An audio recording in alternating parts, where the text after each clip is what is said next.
Здравейте, приятели, аз съм Михаил и днес ще ви покажа топ 5 агенции за продажба на сток видеа. Ще направя детайлен анализ за всяка една от тях и ще ви покажа моите видеа, кои се справят най-добре и кои не. Останете до края на видеото, защото ще ви покажа коя агенция лично на мен ми донесе най-много приходи за 2024 година. Нека започваме.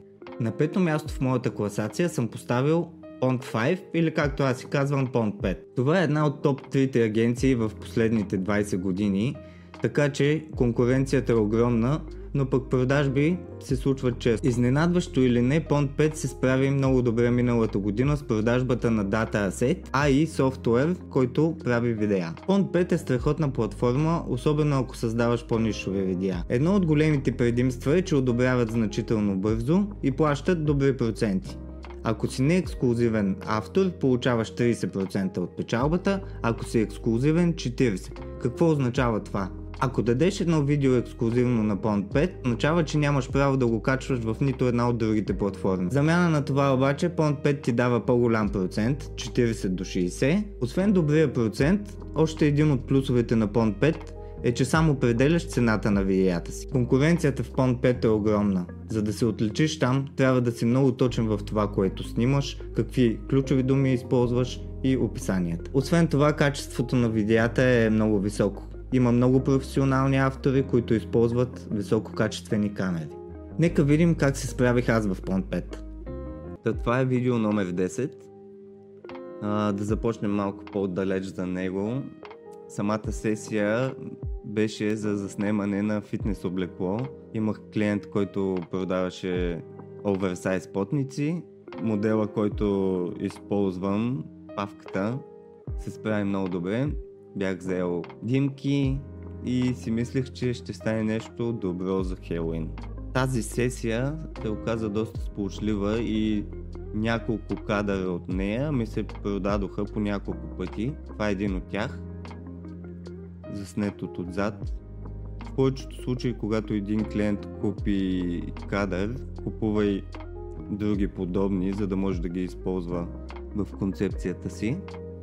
Видео номер 6 в класацията ни е един сток, който заснех малко на шега. Бях на Боровец на почивка, падна много яка мъгла, малко след заля след това. Общо взето стана готин бекграунд и направих хубави продажби. Продължаваме с видео номер 5. Прохода Беклемето, зеленичко, хубаво. Темата, по която се продава, е Transportation, Travel. Затова ще говоря малко повече. Избягвайте да снимате Nature само. Ако сте на хубаво място, по-скоро трябва да вкарате някакъв subject, както тук кола, камион, автобус. Клиповете с природа са навсякъде и освен ако не е някой много як залез, няма как да ви донесе добри продажби. Моя съвет е, гледате да вкарате нещо в кадър.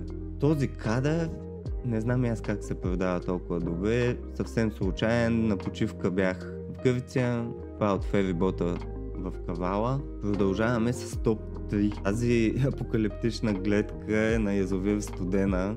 Преди няколко години, ако се сещате, присъхна и то не за ден-два, ами стоя дълго време. Веднага взех камерата и дрона и се запътих към там. Но когато стигнах там, установих, че съм си забрал кабела за дрона и трябваше да снимам нещо каквото и да е. Извадих камерата, направих няколко кадъра, мисля, че станаха доста добри. Така продължавам с номер 2. Pond 5 явно харесва нощните кадри.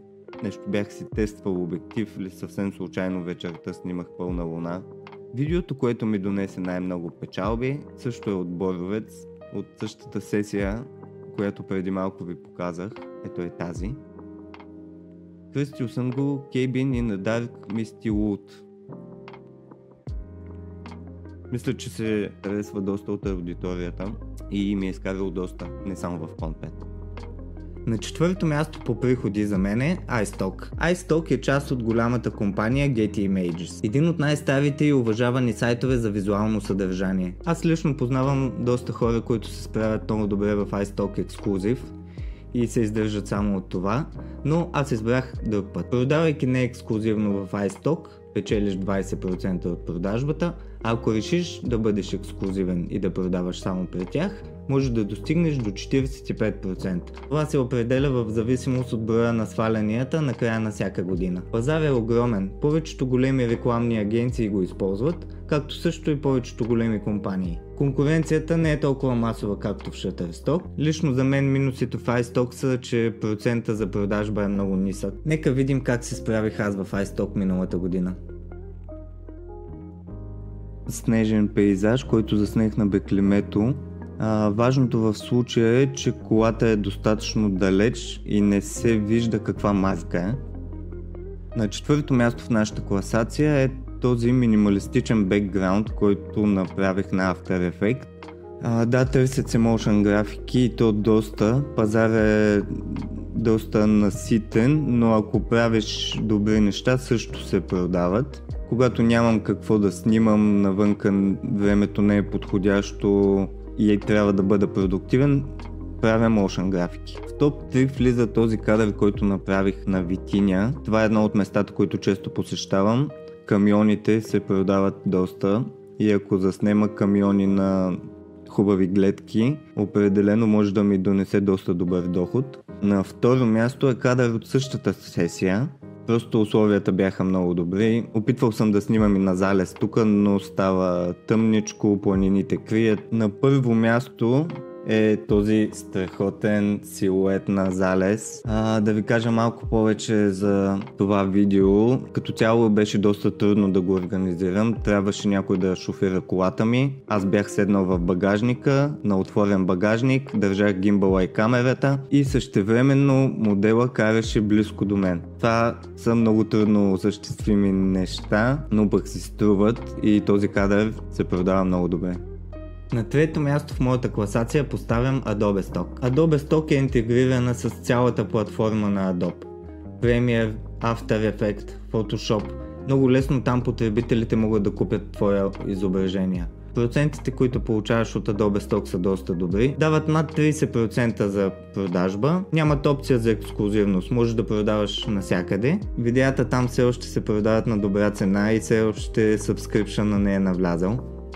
Качеството там е приоритет. Ако имаш красиво заснети кадри, имаш шанс за много продажби. Конкуренцията в Adobe Stock е много голяма. Трябва да бъдеш много прецизен в това, което качваш. Всяка година ми дават безплатен код за тяхните приложения. Също за това, че използват мои видеа в разработването на Adobe Firefly, аз получих еднократен чек. Нека видим какво се продава най-много за мен в Adobe Stock. На пето място по доходи в Adobe Stock е ето тази 3D анимация, която направих на Blender.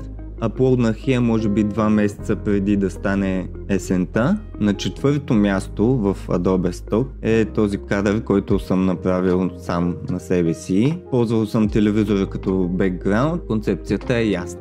Трето място в нашата класация пак заема Motion Graphic. Направил съм Thank You Veterans, Honoring Alhu Servet. Това е една от тематиките, които много се търси в САЩ. Може би 2-3 месеца преди това е аплодната и ми е донесла доста добри доходи до сега. На второ място в нашата класация пак кадър от язовир Студена, малко апокалиптичен. Намерих пластмасова бутилка, която допълни кадъра. На първо място в нашата класация е тази 3D анимация. Транзишън с футболна топка, която изцяло моделирах на Blender и се оказа доста сполучлива, защото ми донесе доста добри печалби. На второ място определям Shutterstock. Shutterstock е един от най-масовите и най-популярни сайтове за продажба на сток видеа и сток снимки. Ако имаш разнообразно съдържание и искаш много продажби, това е една от платформите, които ще ти осигури стабилен доход. Започваш от 15% продажби, което е доста обезкуражително, но много скоро процента се дига до 40%. Зависимост от броя на свалянията. В Shutterstock можеш да генерираш много продажби дори с малко видеа. Платформата е много лесна за ползване, процесът за качване е оптимизиран. Имате една от най-широките аудитории, от малки YouTube канали до големи рекламни агенции. Това за мен лично е сайта с най-голямата конкуренция. Най-много броя файлове. Моят личен опит в Shutterstock показва, че ако един клип стане вайрал, той може да ти донесе много пари. Виж го. пето място в Shutterstock е този топ-даун кадър, който направих с дрона си на заснеженото Беклеме. Казвах ви други кадри от тази същата сесия, която се оказа успешна. На четвърто място по приходи в Shutterstock е ето този кадър от Витиня, който видяхте и преди малко като доста успешен и в другите платформи. На трето място в Shutterstock по приходи е един малко по-различен кадър. Във видеото се показва ясно марката Netflix, който е продаден с Editorial лиценз, но за това ще обясня по-нататък. На второ място е пак този страхотен кадър, който направих в Боровец. Донесъл ми доста добри доходи в всички платформи. Дойде време за първото място. Тук ще ви покажа най-продавания ми кадър, който ми е изкарал най-много пари от абсолютно всички до сега. Защо този кадър се превърна в топ-селър?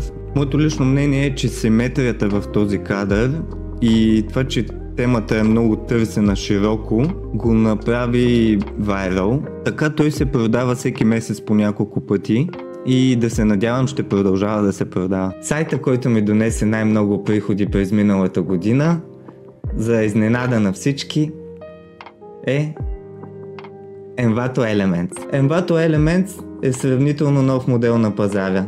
Тук потребителите плащат 20-30 долара за месечен абонамент и свалят колкото си искат. Ако качваш много видеа, интересни и различни теми, можеш да изградиш много стабилен доход тук. Повечето файлове, които качвам, биват реджекнати, но тези, които се приемат, се продават доста успешно. Така Envato Elements дава достъп до много YouTube креатори. Сега с 30 долара на месец можеш да сваляш колкото си искаш сток видеа. Лично за мен това е и бъдещето на сток модела, защото става много скъпо да плащаш. Телевизиите и рекламните агенции все още ще плащат скъпи лицензи за рекламни видеа. Но така Envato открива един съвсем нов пазарен дял. Нека видим как лично на мен Envato ми донесе най-голям доход миналата година и как едно видео се продаде десетки хиляди пъти. На пето място там е този стоп моушън, който съм направил на намачкан лист хартия, или по-скоро намачкани листи хартия.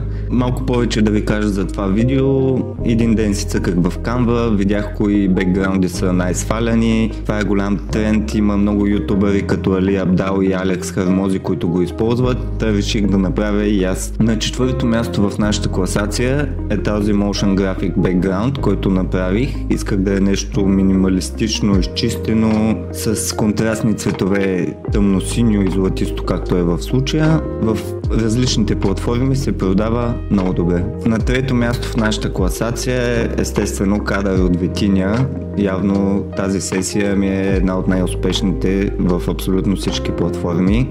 На второ място в Envato пак кадър от Витиня, страхотен 4 камиона един след друг. Може да бъде използван за каквото си помислиш, свързано с транспорт. И дойде ред на победителя в нашата класация, файла, който ни донесе най-много пари в последната година в Envato Elements, и то е подобен на предния бекграунд, само че в хоризонтален вариант. Намачкан лист хартия, широко използван, свалян сигурно десетки хиляди пъти, защото тук взимам центове, но ме е изкарал е над $1000. Ако искаш да разбереш как аз обработвам видеята си, виж следващото видео. Там ще ти покажа как точно оптимизирам процеса, защото в сток, когато правиш нещо хиляди пъти, е много важно самия процес да бъде оптимизиран.